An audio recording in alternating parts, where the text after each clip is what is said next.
Hello friends, how are you? Welcome to Tripanasi Center. Let's see what is our topic today. Transgenic plant. By the recombinant DNA technology, plant or breeder can be now directly modified to the DNA plant.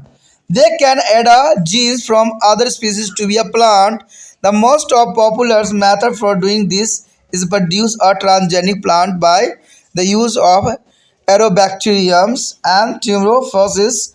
It is a soil bacterium which has a natural genetic engineering system has a plasmid which can be intrusted into the plant cell. Is Agrobacterium tuberosus is called the glass tumorous and in the several plant.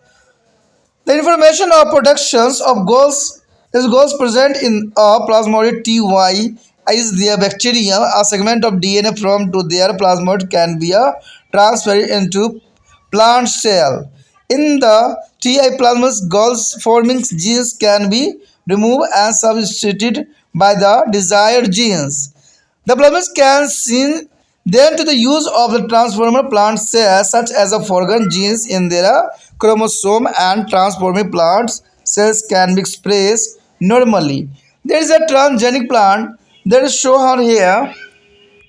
The here show the transgenic plant. They isolate Ti plasmodids and the interfere foreign DNA into the Ti plasmodid. The infected plant protoplast with their plasmodids. There is a foreign DNA from another plant or microorganism.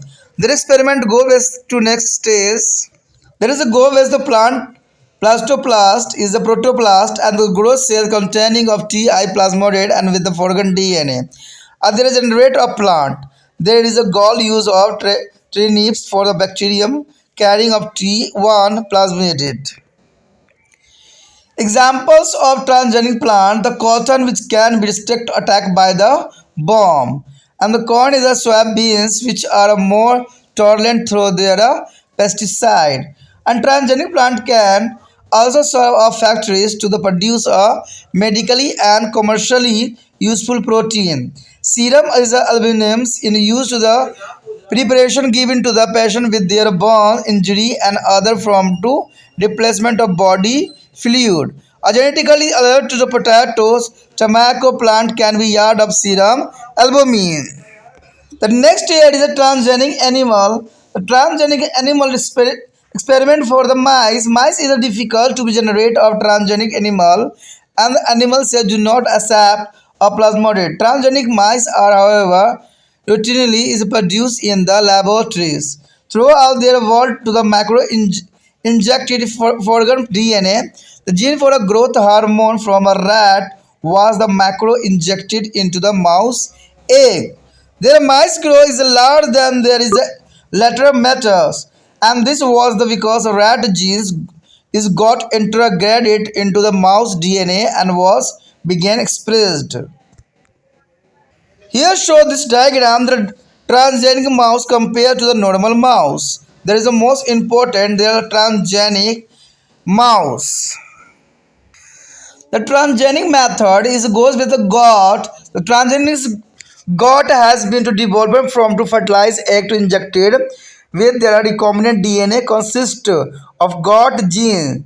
Their sequence is a plasmid with their human genes for the TPA is a tissue is a plasminogenes activator. The goat milk contains this factor which is dissolve blood clot. This has proved very usefully for the heart attack, is a coronary thrombosis and the stroke patients and the cattle.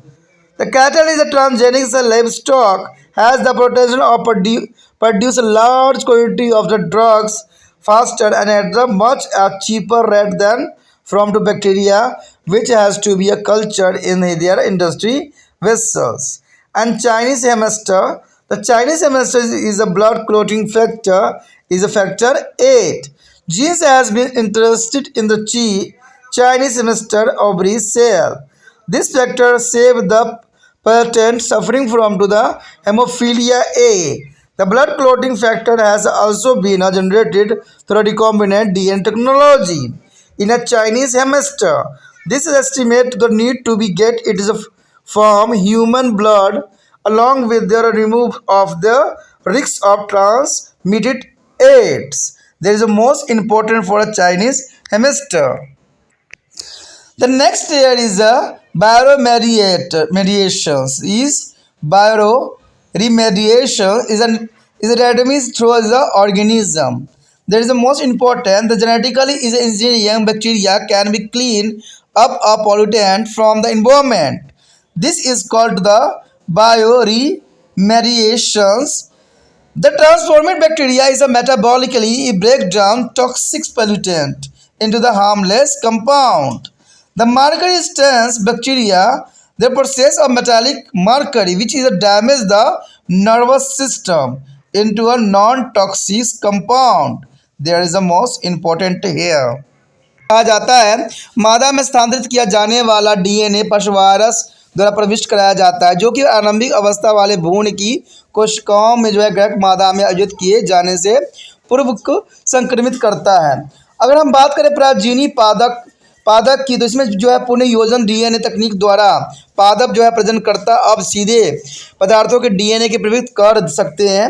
वे अन्य प्रजातियों के gene पादप में जोड़ सकते हैं और परजीवी पादप प्राप्त करने के लिए सर्वाधिक लोकप्रिय विधि है और कहते हैं एग्रोबैक्टीरियम्स यानी जो ट्यूमेफेनेसिस का प्रयोग है।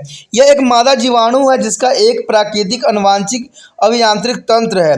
इसमें जो है प्लाज्मिडम्स होते हैं जिसे पादप कोशिकाओं में प्रविष्ट कराया जा सकता है। अगर बात करें हम एग्रोबैक्टीरियम्स ट्यूमेफेनेसिस के तो ये हम चित्र में भी देखेंगे। कई पादपों में जो है पिटिकाएँ या गाल बनी जाती है और पिटिकाएँ गाल बनने के लिए सूचना जीवित जो है प्लाज्मिड टीआई में होती है।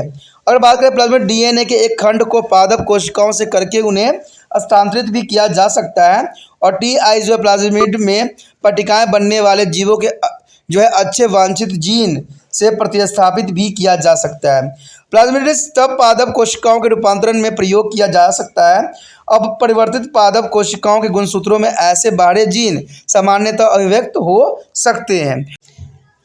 इस चित्र में अगर आप देखोगे तो इसमें जो है ट्रांसजेनिक की बहुत अच्छा एग्जाम्पल प्रस्तुत किया गया है। इसमें टीआई प्लाज्मिड का जो है प्रतिकरण दर्शाया गया है और गैर डीएनए के टीआई जो है प्लाज्मिड में डाल दिया गया है और इसमें जो देखोगे कि प्लाज्मिड प्लास्टो को प्लाज्मिड में संकलित किया गया है और अन्य पादपों एवं सूक्ष्मजीवों से गैर डीएनए प्राप्त किया गया है।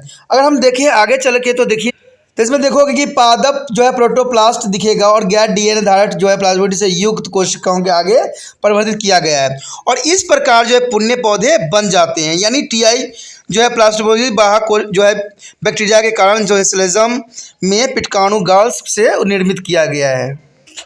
यदि बात करें हम यहाँ पर परजीवी पादप के उदाहरण के रूप में तो कहते हैं कपास जो कृमियों द्वारा आक्रमण को रोक सकता है और मक्का एवं सोयाबीन जो सूखे एवं कीटाणुओं के प्रति अधिक सहनशील है। तो इस प्रकार जो है परजीवी पादप के उदाहरण हम देख सकते हैं कि कपास जो है कृमियों द्वारा जो है आक्रमण को रोक सकता है और मक्का व सोयाबीन जो है सूखे एवं कीटनाशकों के प्रति जो है अधिक संवेदनशील है। कहते हैं परजीवी पादप औषधि एवं व्यापारिक दृष्टि से उपयोगी प्रोटीन बनाने की फैक्ट्री के रूप में कार्य कर सकता है और जो है सीरम एम्ब्लेमेंट जलने से क्षतिग्रस्त हुए रोगियों के लिए उपयोगी मार्ग यानी प्रिपरेशंस निर्माण एवं शरीर जो है द्रव्य को प्रतिस्थापन में प्रयुक्त भी होती है। आनुवांशिक रूप से जो है परिवर्तन आलू व तमाकुल के पादपों में जो है सीरम्स एम्बुलेंट प्राप्त किया जा सकता है। तो ये काफ़ी इंपॉर्टेंट है आगे भविष्य के लिए। यदि बात करें हम जो है परजीवी जंतु के तो इसमें जो है मूषक सबसे नंबर 1 पे आता है यानी माइस को लिया गया है मूषक। कहते हैं परजीवी पादप जंतु जो है पैदा करना कठिन है। देखिए परजीवी जंतु पैदा करना कठिन है क्योंकि जंतु कोशिकाएं जो है प्लाज्मिड स्वीकार नहीं करती है, लेकिन जो है परजीवी जो है मूषक संपूर्ण विश्व में सामान्य रूप से प्रयोगशालाओं में बाहरी डीएनए माइक्रो इंजेक्शन द्वारा प्रविष्ट कराकर उत्पन्न किए गए हैं। तो ये काफ़ी इंपॉर्टेंट है। देखिए ये बात तो 100% सही है कि जितने भी हैं जीव जंतु में वो जो है प्लाज्मिड स्वीकार नहीं करते। बेशक पौधों में आप कर सकते हो बट जिन में नहीं होता जंतुओं में। लेकिन बात यहाँ मूषक पे आया है तो मूषक पे किया गया एक्सपेरिमेंट और ये सफल भी हुआ है। चूहे से वृद्धि हार्मोन के जीन लिए गए और उनके मूषकों के अंडों में जो है माइक्रो इंजेक्ट कराया गया। इसी कारण ये मूषक अपने साथियों की तुलना में अधिक बड़े आकार के हो गए। ऐसा चूहे को जीनों का जो है मूषक जीनों का मूषक के डीएनए के साथ एकीकरण होकर अव्यक्त हो जाने के परिणाम स्वरूप संभव हुआ। अब इसी जो है डायग्राम में आप देख सकते हो कि दोनों जो है माइस में कितना डिफरेंस दिखाया गया है। तो यही चीज़ जो था इस एक्सपेरिमेंट में दर्शाने की कोशिश किया गया था। अब देखा जाए तो सिर्फ ये एक्सपेरिमेंट यहीं तक रुका नहीं, उसके बाद बकरियों पर भी एक्सपेरिमेंट किया गया।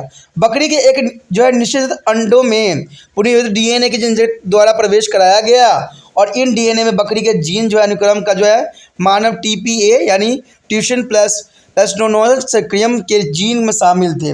बकरी के दूध में यह घटक टीपीए पाया गया जो रक्त के थक्के समाप्त कर देता था और यह हृदय आघात यानी कोरोनरीज थ्रोम्बोसिस और स्ट्रोक रोगों के लिए लाभप्रदायक भी है। देखिए ये कितना इंपॉर्टेंट है बकरियों पे जो एक्सपेरिमेंट कराया। सबसे बड़ा इंपॉर्टेंट तो है कि हार्ट अटैक को ये कवर करता है, हार्ट अटैक न होने देता है। तो ये काफ़ी इंपॉर्टेंट बात यहाँ पर रखता है। अगर बात करें हम मवेशियों के तो प्राचीनी मवेशियाँ जो है पराधन में अधिक तेज़ी से जो है एवं सस्ते दामों पर बड़ी मात्रा में औषधि पैदा करने की क्षमता रखती है। देखिए कितना इंपॉर्टेंट बात है कि पशुधन से जो है हम अधिक से अधिक मात्रा में औषधि पैदा करने की क्षमता विकसित किए हैं। इसकी तुलना में जो है जीवाणुओं से औषधि निर्माण करना अधिक खर्चीली होती है क्योंकि इनकी सर्वदा विधि औषधि निर्माण हेतु बड़े औद्योगिक क्षेत्रों पात्रों की आवश्यकता पड़ती है। अगर हम बात करें चीनी हैमस्टर की तो देखिए चीनी हैमस्टर जो होती है रुधिर थकाकारी कारक होता है जो कि किसकी वजह से होता है, एट ब्लड क्लोटिंग फैक्टर की वजह से होता है कि जीन को जो है चीनी हैमस्टर अंडाशय कोशिका में प्रविष्ट कराया जाता है और ये उत्पादन हेमोफिलिसिस के पीड़ित व्यक्तियों को प्रायः रक्षा भी करता है। चीनी हैमस्टर में जो है पुनर्योजित डीएनए प्रौद्योगिकी से उत्पन्न जो है रुधिर थकाकारी उत्पादन करके मानव रक्त से प्राप्त किए जाने की आवश्यकताओं का निराकरण एवं साथ ही डीएनए नामक रोग के संक्रमण खतरे को भी निराकरण करता है। तो ये काफ़ी इंपॉर्टेंट बात यहाँ रखता है। यदि बात करें यहाँ पर जैव उपचार के यानी जीवों द्वारा उपचार तो इसमें भी काफ़ी इंपॉर्टेंट यहाँ पर रोल अदा करता है। आनुवांशिक रूप से अभियांत्रिक जो है जीवाणु पर्यावरण से जो है प्रदूषकों के साफ कर सकते हैं, यानी पर्यावरण से जो प्रदूषक होते हैं इसको भी इससे साफ करवाया जा सकता है। ठीक है, इसे जैव उपचार कहते हैं। परिवर्तन जीवाणु विषवत प्रदूषकों का उपचारित अपघटन करके उन्हें विषवक्त अथवा हानिरहित यौगिक में परिवर्तन कर देते हैं। पादप प्रतिरोधी जीवाणु जो है विधात्मिक पादप तंत्रिका तंत्र को क्षति पहुंचाते हैं को प्रक्रिया करके एक अभिव्यक्त यौगिक के रूप में परिवर्तन कर सकते हैं। तो ये काफ़ी इंपॉर्टेंट बात यहाँ पर मैंने बता दिया है। Our next topic is human genes therapy. There is the most important topic here, human genes therapy. The many people are born with or suffer from a disease such as the sickle cell anemia and the hemophilia. And the severe combined immunodeficiency syndrome, there is a SCID. There is the most important here disease, a severe combined immunodeficiency and the color blindness. So diseases are causing due to genetical defected. There is a genetical defected. These genes is genetically defected are hereditary. It has been to estimate about around 2,000 children in India along on the born every day with a genetical disorder. Let's learn about there is a method of remove of creations of genetical defected. There is a first here a gene function. The genes functions is the genes play a number of different role in the proper functioning of an organism by the controlling synthesis of enzymes involved in the biochemical reactions. Regulating their synthesis as such that is the right enzymes appear at the right times. Sometimes genes may be not be functioning or properly due to the some irregularity or defect as their structure. This may be lead to be genetical disorder or defected genes may be appear in an individually in the following two way. There is the most important way. The first here a container defected genes are inherited and their defect run into the family. For example, color blindness is a hemophilia, sickle cell anemia. And second here, a genes become defected all of a sudden due to mutation during the earlier development. For example, albinism, not heritable. That is the most important here.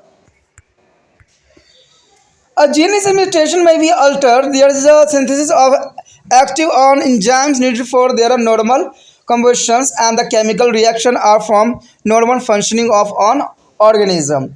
The sequence are here accumulations of the metabolic substance that are toxic, and deficiency of the compound that is important for a normal cell functioning. And there are a mutation that can be lead to disorder in any part of body including muscles, eyes, liver, bones, kidney, nerves and the blood system. Under a normal conditions, genes work in the total harmonic competition. Their specific job of the converted a raw material into the finished product by the synthesis of the specific enzyme.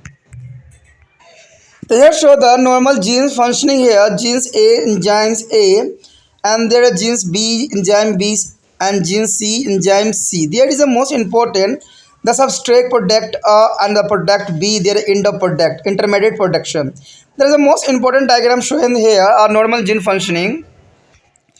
The next are defected genes functioning. There are sometimes absence of the gene or defect in a single genes may be a result in a defected metabolism and desired product may be never to the formed. There is a harmful product may be obtained. There is a show in this figure. There are genes A and the genes B are defected or absent. There is enzyme A, but here is a no enzyme. There are substrate product A and the no product B and no end of product. There is a defected genes functioning here.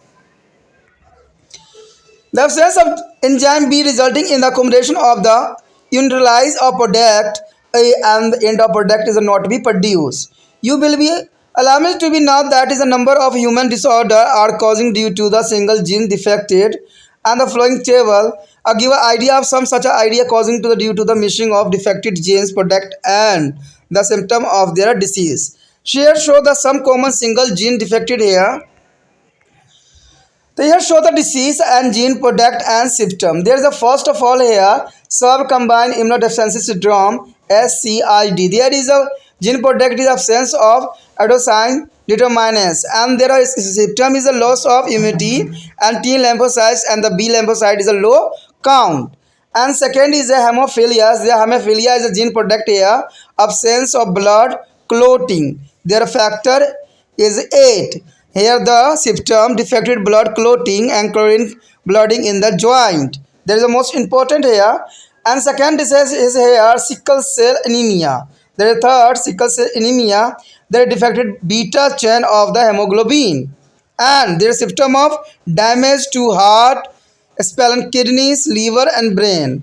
And the eighth list is a phenolactonuria means PKU. There is accommodation of it is the amino acid phenol amine blood. There is the gene product and the symptom is a cerebral mental degradations, anabolism, is a lack of pigmentation. There is a most symptom here important.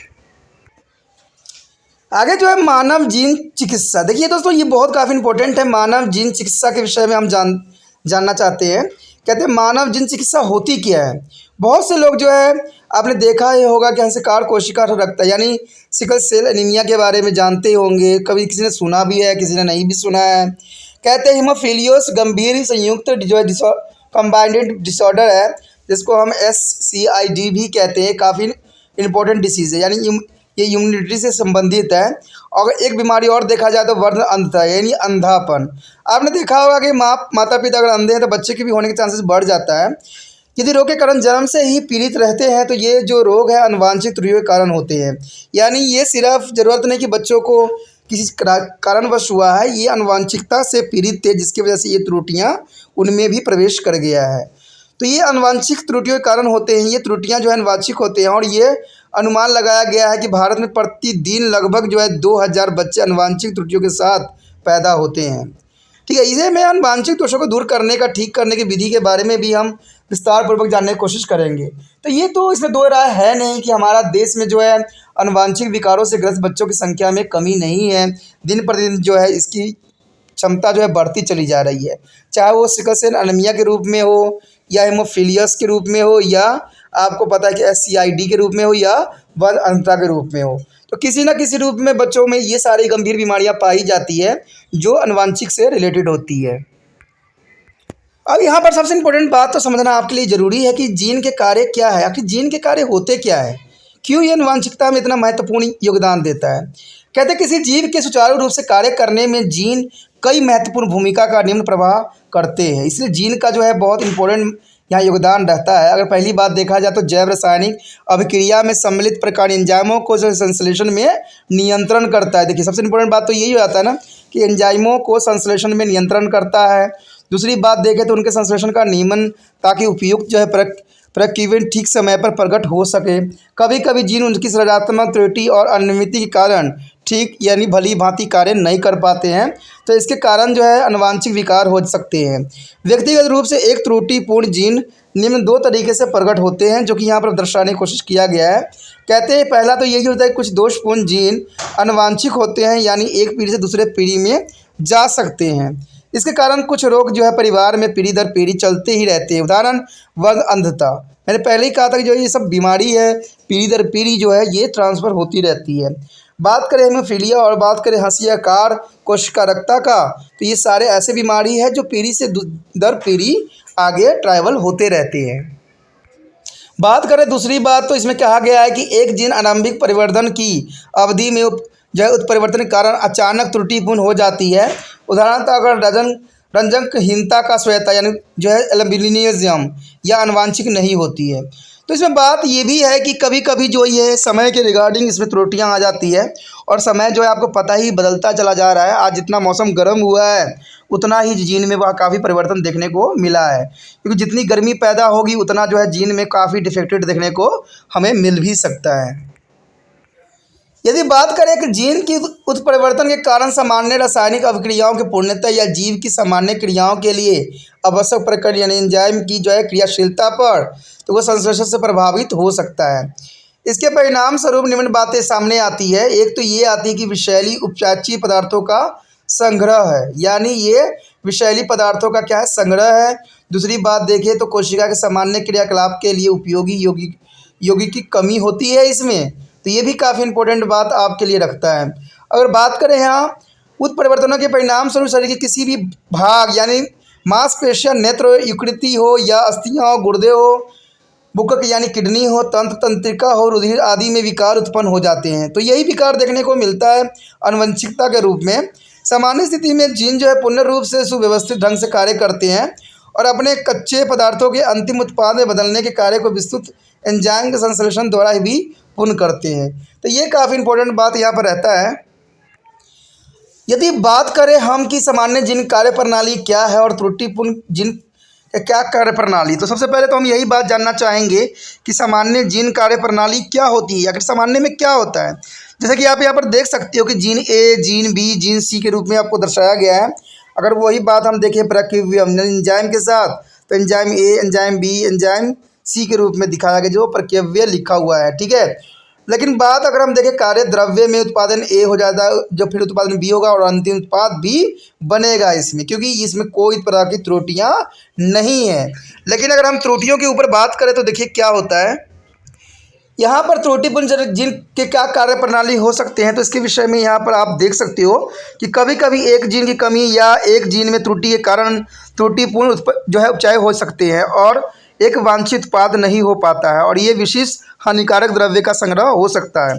जैसे कि आप देख सकते हो यहाँ पर gene A जो है एंजाइम ए, जीन बी दोषपूर्ण जो है अनुपस्थिति के कारण कोई एंजाइम यहाँ उपस्थित नहीं है, तो इसमें कार्य द्रव्य होगी वो उत्पादन ए होगा और इसमें दूसरे बात में कोई उत्पादन बी में नहीं होगा और कोई लास्ट में अंतिम उत्पाद बनेगा ही नहीं। तो इसका मतलब है कि इसमें जो जीन में त्रुटियां आई थी इसका जो है काफ़ी प्रभाव देखने को यहाँ पर मिला। तो इससे आप समझ गए होंगे कि त्रुटिपूर्ण जीन में कैसी प्रॉब्लम आती है और विदाउट त्रुटिपूर्ण जीन में जो है किस प्रकार की प्रभाव देखने को आपको मिलता है। अगर बात करें इस प्रकार के परिणाम स्वरूप जो है अभिव्यक्त उत्पाद ए का संचलन हो जाता है और अंतिम उत्पाद नहीं होता है, तो आप ये जानकर चिंतित होंगे कि बहुत से मानवीय विकार एक जीन के दोषों के कारण ही उत्पन्न होते हैं, ठीक है। सारणी में भी हम देखेंगे कि उसमें दोषपूर्ण जो है अनुपस्थित जीन के लक्षणों के बारे में अनुमान लगा सकते हैं कि क्या क्या इससे हो सकता है।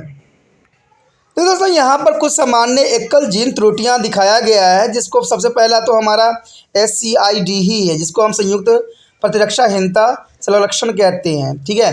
तो ये काफ़ी इंपॉर्टेंट डिसीज़ है जो कि अनुवांशिकता के रिगार्डिंग होती है। अगर देखा जाए जीन उत्पादन के रूप में तो एडेनोसिन एरोमिनसेंस की उपस्थिति के कारण होता है, यानी अनुपस्थिति के कारण ऐसा संभव होता है। और इसके लक्षण जो देखेंगे आपको प्रतिरक्षा का हर्ष हो जाता है, टी लसिकाएँ कोशिका, बी लसिकाएँ कोशिका की संख्या में कमी आ जाता है। बात करें रोग अगर हम हीमोफीलिया की, तो हीमोफीलिया में जो होती है जीन की उत्पाद की जो क्षमता होती है थक्काकारी कारक की अनुपस्थिति की वजह से होता है। और इसमें लक्षण जो आपको दिखेगा वो दोषपूर्ण रक्त थक्काकर जोरों से चिरकालिक यानी सदा रक्त स्वेत होती ही रहती है। तो ये रक्त स्रोत का मतलब होता है बहना, ठीक है, रक्त जो होती है बहते ही रहती है। अगर हम बात करें थर्ड की यानी हैसियो कार कोशिका रक्ता का, तो ये तो आपको पता है कि हीमोग्लोबिन की दोषपूर्ण यानी बीटा श्रृंखलाएँ होती है। और बात करें इसके लक्षण का, तो इसमें हृदय जो है प्लीहा गुर्दे यकृत मस्तिष्क की क्षति पहुंचाती है। तो ये काफ़ी इंपॉर्टेंट यहाँ लक्षण देखने को आपको मिलेगा। अगर बाद में हम बात करें अंतिम की, तो इसमें जो है फिनोल्कटोइनोरिया यानी PKU, इसमें जो होता है आपको यही देखने को मिलेगा कि रक्त में अमीनो अम्ल और फिनोल एलानिन का संचलन होता है। अगर हम इसके लक्षण की बात करें, बीमारी की बात करें, तो इसमें गंभीर मानसिक संदिग्धता और श्वेतता एल्बिनियम्स वर्णों की कमी आ जाती है, जिसकी वजह से बहुत काफ़ी नुकसान होता है। Topic is gene therapy. Gene therapy is the most important here. The most of genetical disorder may be result in the serious a complication health problem and the inability of death. Techniques are began development as a replace defective genes or manipulate them to the remove to the genetical disorder. Such a treatment is called to the gene therapy. Gene therapy thus there may be a defined as a techniques in which is the patents is a suffer for the given healthy genes to replace the defective ones inherited from to the parent or to be enhanced to the action and reaction of the gene they already have.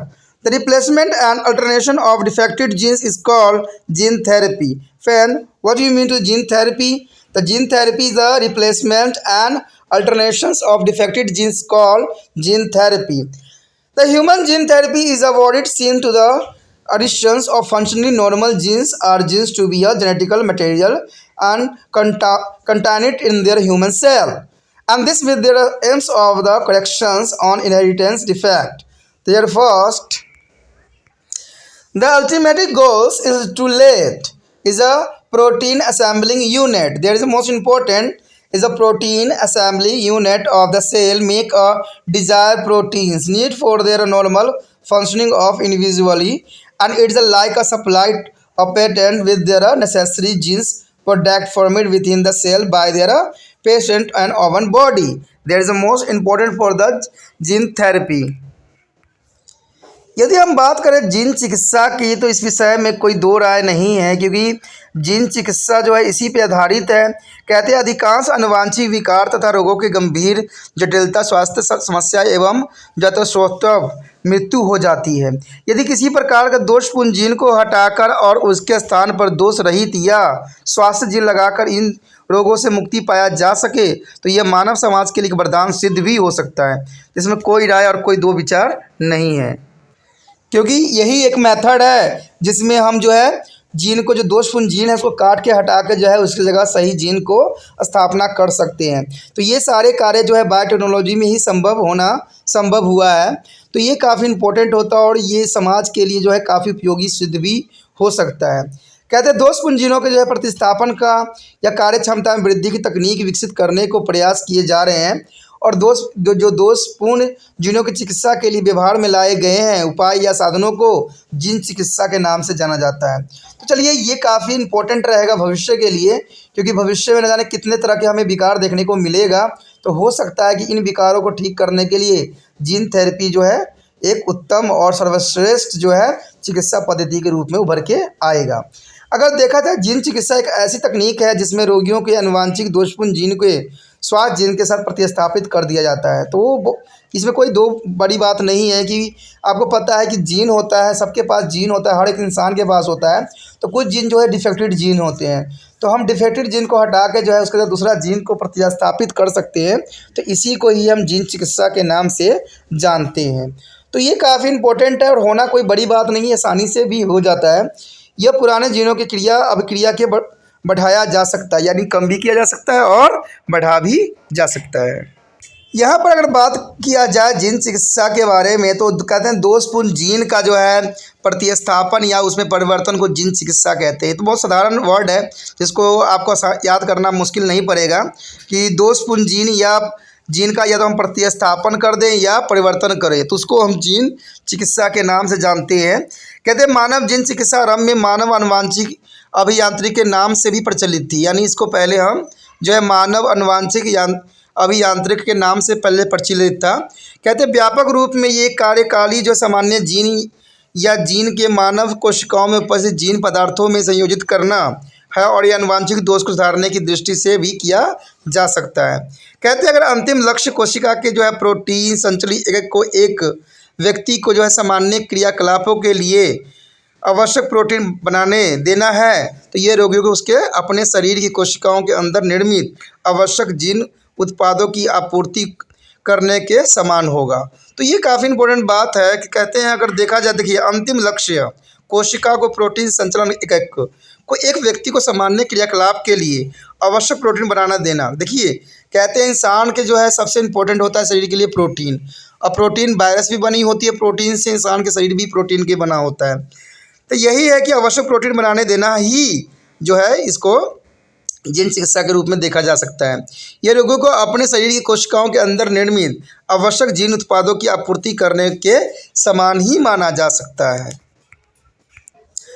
The our next topic is approach to human gene therapy. There is a most important topic here, approach to human gene therapy. There are two basic approach to human gene therapy. Their first is a somatic gene therapy and second is a germ-line gene therapy. There is a most important somatic gene therapy and germ-line gene therapy. The first of all here is the somatic body cell gene therapy. So what do you mean the somatic body cell gene therapy? So here once a normal genes has been to the close, it can be used to the correct to the genetical defect. Body cells are targeted for a genetical transformation. Defected genes are formatted by their normal. This approach helps in the correction of the genetical defect confined to a specific organ to tissue. There is the most important here. So here is the second is the germline sex cells gene therapy. There is a germline means sex cells gene therapy. In this approach, cell are germinal is epithelium and the gamete is a zygote or is genetically modified to be created on the individual that will be carry individual genes in following generations. Presenting all the research on human gene therapies directly to about to correction genes defect in a somatic genes. Somatic genes is here is a non-sex cell. There is a no-sex cells and some somatic gene therapies can be grouped under two broad category. There is a ex vivo gene therapy and second here is a in vivo gene therapy and antisense gene therapy. There is a three is the most important category here. The first ex vivo outside the body gene therapy.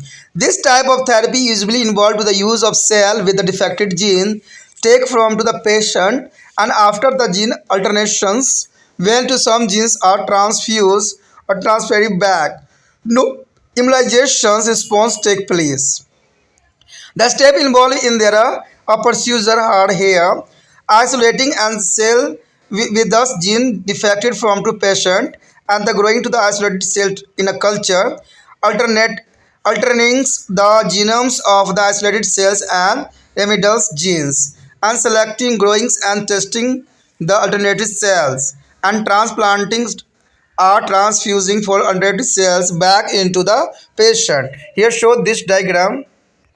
Here show the clear there are gene therapies, patient tissue and their cell radicals gene constitute. The step included in the by is the bio gene therapy here isolating genetically defected cells first of all and growing the cell to the cellulars, alternative cells and the remodeled genes and selective growing to the selected cell. There is the most important. There is a procedure of the therapy on here.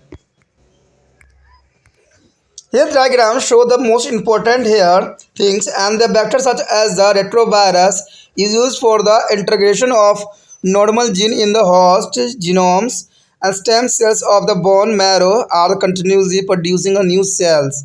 If such a cells are taken and put back after alternation to the remove the genetically defected and this Cells can be divided differentiated into the various important cells such as B cells and the T cells, macrophages, red blood cells, platelets, and bone cell.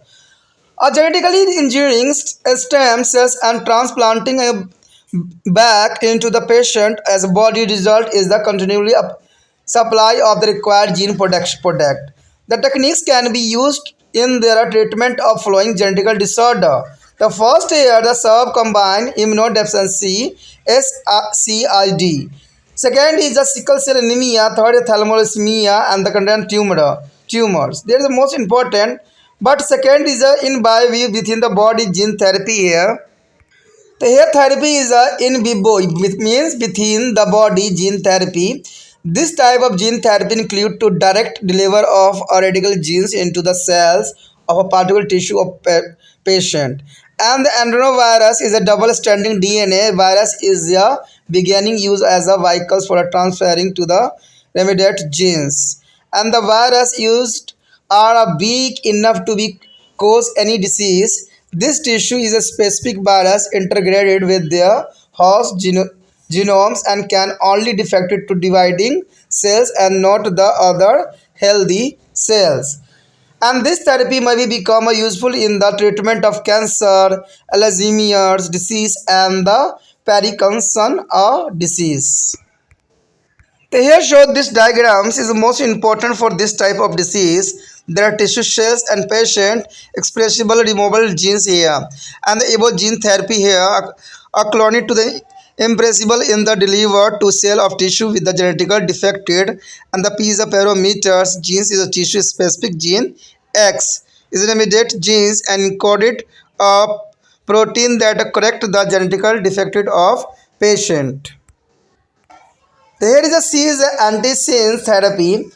You have learned that a step involved to the protein synthesis and transcription and translations.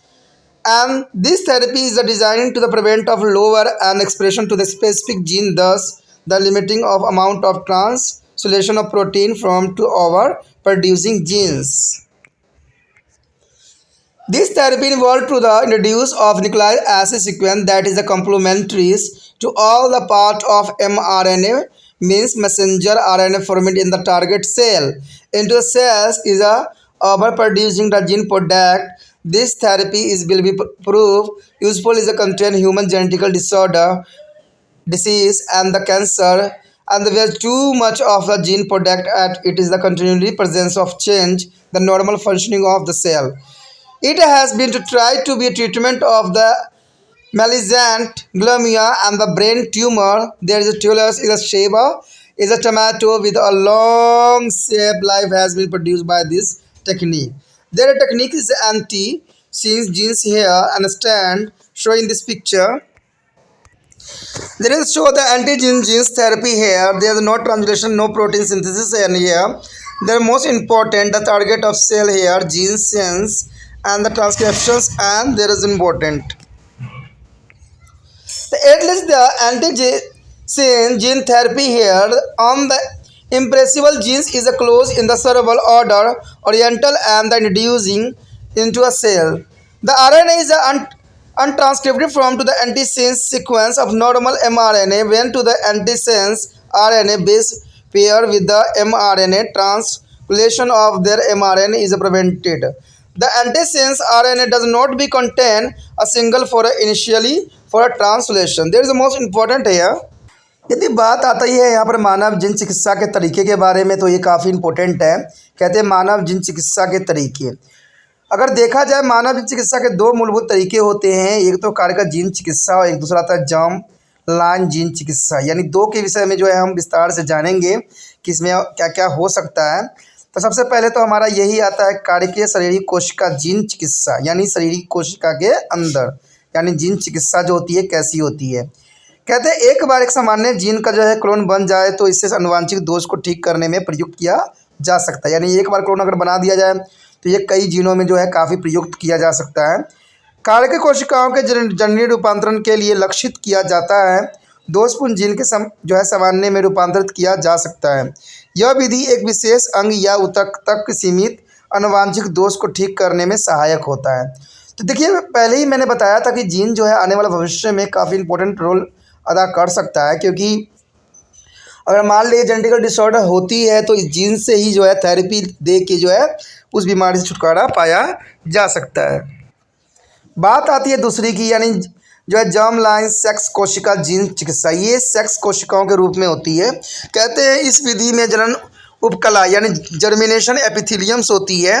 कोशिकाओं या युग्मकों का जो है आनुवांशिक परिकलन करके एक विशिष्ट का निर्माण किया जाता है, जो अपने शरीर जो है आने वाली पीढ़ियों में उपचारित जीन का वहन कर सकती है। देखिए तो कितना इंपॉर्टेंट बात यहाँ पर बताई गई है कि ये जो है जो आने वाली पीढ़ियों में उपचारित जीन का जो है वहन करती है यानी लाती है।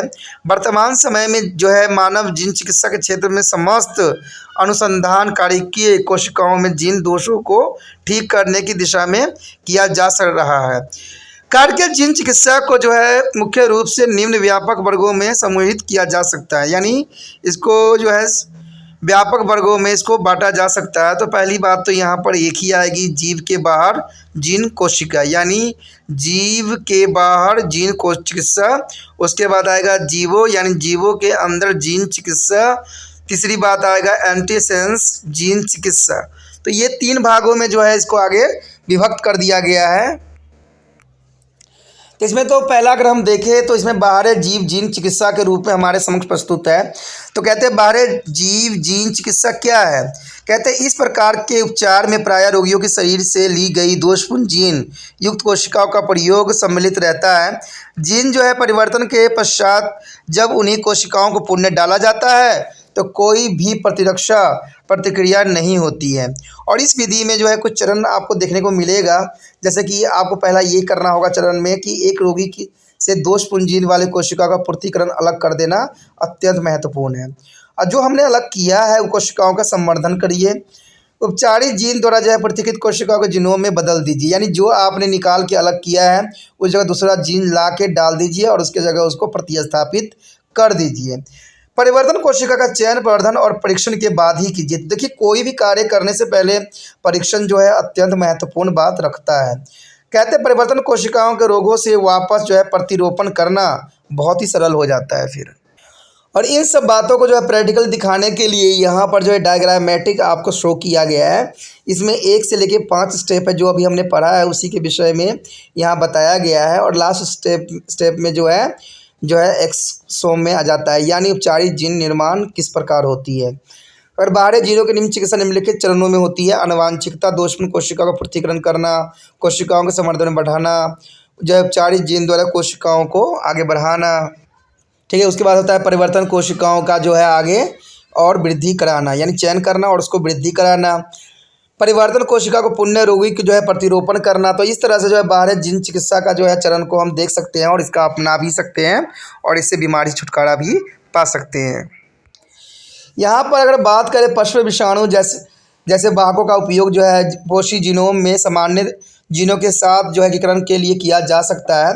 अस्थि मज्जा के स्टेम कोशिकाओं अनवरत जो है नई कोशिकाओं का निर्माण करती है। यदि ऐसी कोशिकाओं को लेकर व परिवर्तन करने के पश्चात जीन जो है दोष दूर करने के लिए पुण्य स्थापित कर दिया जाए तो ये कोशिका विभिन्न महत्वपूर्ण कोशिका जैसे बी कोशिकाएं जो वृद्ध भक्षक कोशिकाओं, लाल रक्त कोशिकाएं और प्लेटलेट्स अस्थियां कोशिकाओं में विभाजित होकर अलग अलग हो सकता है। तो ये काफ़ी इंपॉर्टेंट बात यहाँ पर है।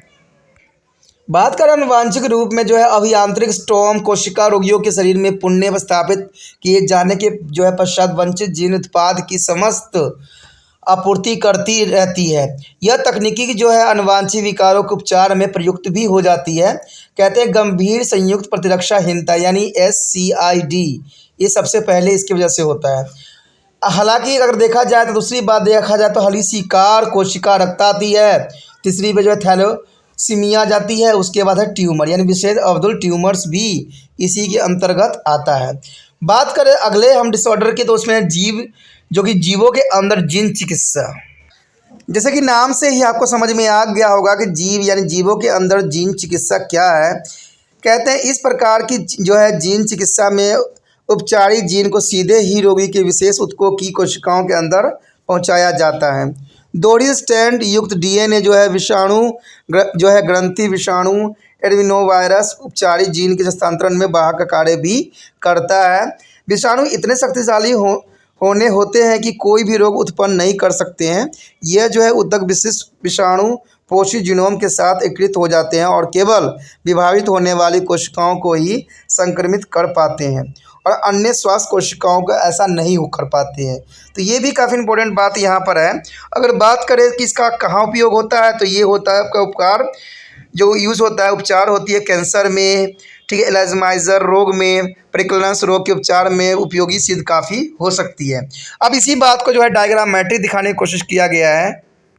यहाँ पर आप डायग्राम देख सकते हो जहाँ पर जो है ऊतक एक्स दिखाया गया है, रोगी दिखाया गया है, अवक्तशील जो है उपचारित जीन दिखाया गया है, जिसमें जीवो जीन चिकित्सा के रूप दिखाया गया है। एक क्लिनिक्स अभिशक्तिशिक्त उपकरणों के जीन की जो अनुवांशिक दोष के मुक्त ऊतक में पहुंचाया जाता है। तो इसमें दोस्तों बहुत बड़ी बात नहीं है, इतना याद रखना है आपने कि इसमें क्या होता है, जो डिफेक्टेड जीन होते हैं उसे काट के अलग करके जो है अच्छे जीन को वहाँ लगा देते हैं। तो इस तरह से जो है प्रतिस्थापन किया जाता है और जो है व्यक्ति उस तरह के डिसऑर्डर से छुटकारा पा जाता है। अब अगला जो है हमारा दोस्तों ये है एंटीसेंस चिकित्सा। देखिए एंटीसेंस चिकित्सा क्या है, तो इसके बारे में भी जान लेना आपके लिए बहुत इंपॉर्टेंट रहेगा। आपने प्रोटीन संश्लेषण में सन्निहित चरणों के बारे में जानकारी प्राप्त कर ली थी। ये ट्रांसक्रिप्शंस में या ट्रांसलेशन के रूप में कार्य करता था। इस चिकित्सा के रूपरेखा विशिष्ट जीन की जो है विविधता को कम करने या रोकने के लिए तैयार किया जाता है। इस प्रकार जो अति उत्पादक जीन से प्राप्त प्रोटीनों और ट्रांसलेशन की मात्रा को नियंत्रित किया जा सकता है। इस चिकित्सा में जो है न्यूक्लिक अम्ल जो है अनुक्रम का समावेश सन्निहित होती है, जो कि अति जीन उत्पाद कोशिकाओं से जो है पूर्ण एवं आंशिक mRNA लक्ष्य कोशिकाओं बने दूत, यानी इसको मैसेंजर के नाम से भी जाना जाता है, यानी मैसेंजर के काम करता है का एक पूरक होता है। ये चिकित्सा विशेष अनुवांशिक रोग यानी कैंसरों के उपचार में उपयोग सिद्ध होगा। और जहाँ पर अत्यधिक जीन उत्पाद या इसकी अनवरता विद्वानता कोशिकाओं के सामान्य कोशिका को परिवर्तन करता है, तो इसका जो है दुर्दम ग्लोसेमिया या मस्तिष्क अब्दुल के उपचार के लिए परीक्षण किया जा सकता है। तो कहते हैं ये काफ़ी इंपॉर्टेंट भी रहता है। अगर देखा जाए सेवा में टमाटर जो कि लंबे समय तक सड़ता नहीं है, इस तकनीक द्वारा उत्पन्न किया जा सकता है। इससे जो है टमाटर कई दिनों तक जो है सड़ेगा नहीं। तो ये टेक्नोलॉजी है आने वाला भविष्य के लिए काफ़ी इंपॉर्टेंट है और कई खाद्य पदार्थों के लिए भी वरदान सिद्ध हो सकता है। जैसे कि यहाँ पर डायग्राम में भी आपको दिखाया गया है। आप सोच रहे होंगे कि AGCTG क्या है, ये डीएनए का ही पार्ट है। अगर आपने पूरा चैप्टर देखा होगा तो आपने हेलिकल स्ट्रक्चर डीएनए का देखा होगा।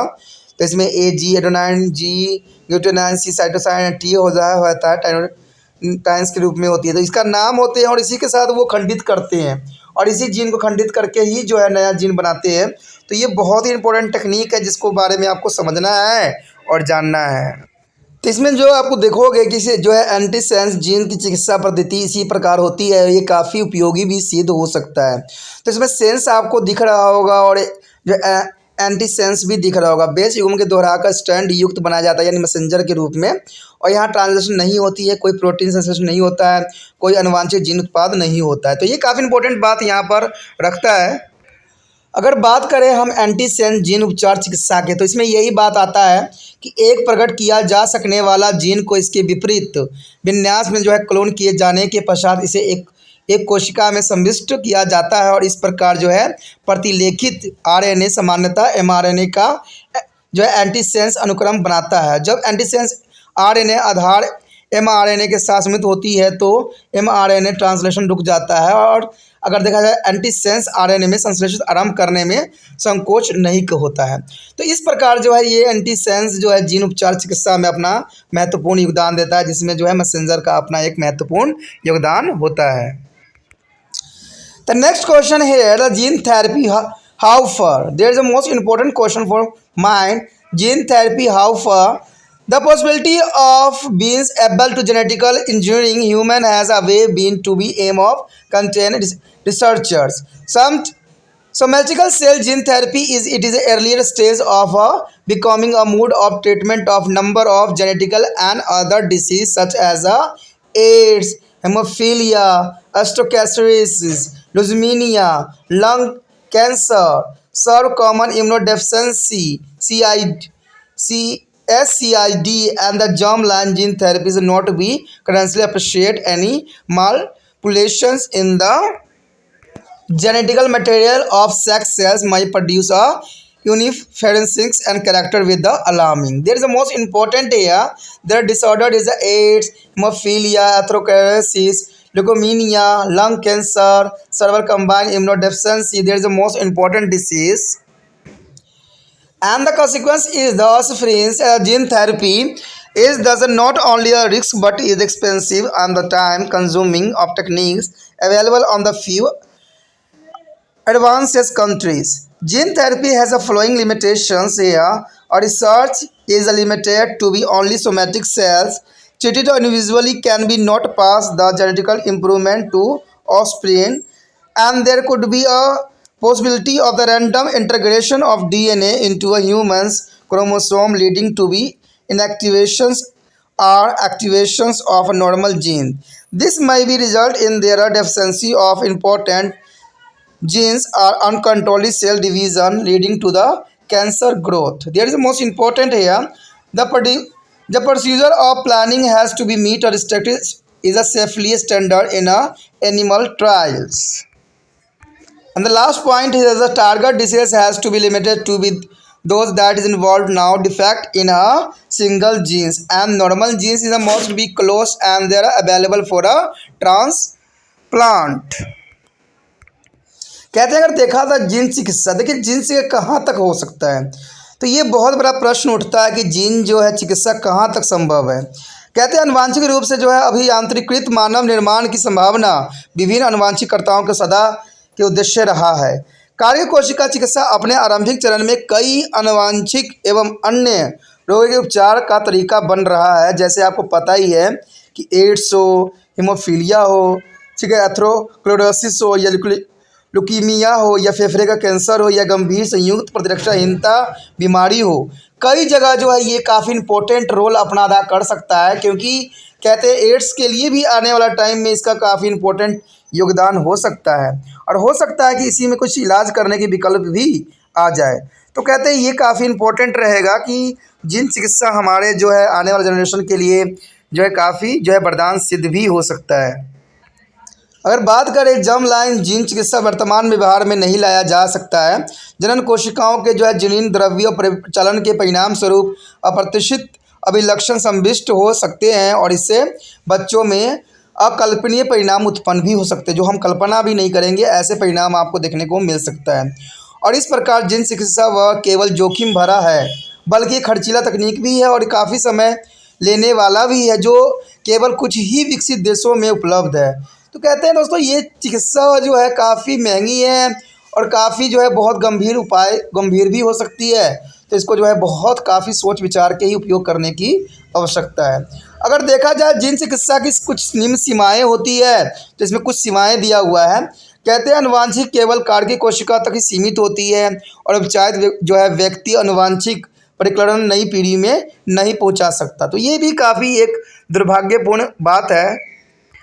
बात करें हम दूसरी बात, तो मानव जो है गुणसूत्रों में डीएनए में बाहर की अधिकृत संयोजनीकरण की संभावना हो सकती है, जिसके कारण एक सामान्य जीन सक्रिय व निष्क्रिय हो सकता है और इसके कारण या तो महत्वपूर्ण प्रकीर्णन की कमी से हो सकती है या कोशिका विभाजन अभी अनियंत्रित रूप से हो सकता है, जिसका कारण जो है कैंसरीय वृद्धि भी हो सकता है।